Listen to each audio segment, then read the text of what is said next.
Се повеќе болни во домени. Влагата им влезе во коските на луѓето кои повеќе недели живеат во кал, со скудна облека и скромна, скоро недоволна храна. Освен парче леп, хуманитарните организации сега делат и дневна терапија за бегалците и мигрантите. Мизеријата од грчката страна на македонско-грчката граница е немерлива.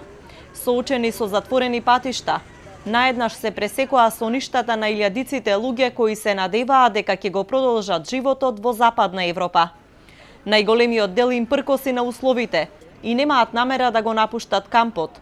Други пак бараат спас за голите животи, па полека се повлекуваат кон Атина.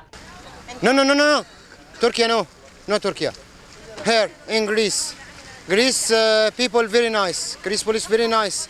But here, every hour we die slowly. Maybe I come back. Maybe to help as I can.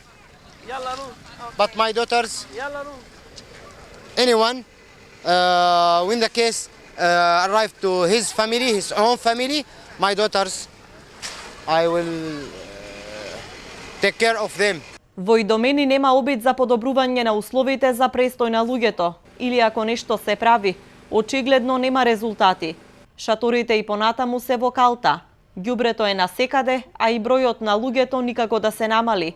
Се уште тука се сместени близу 15.000 бегалци и мигранти.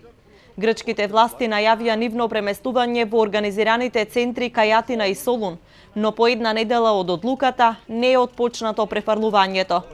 Неизвестно е и што ќе се прави со бегалците кои одбиваат да го напуштат Идомени, бидејќи местото не е прилагодено за подолг престој.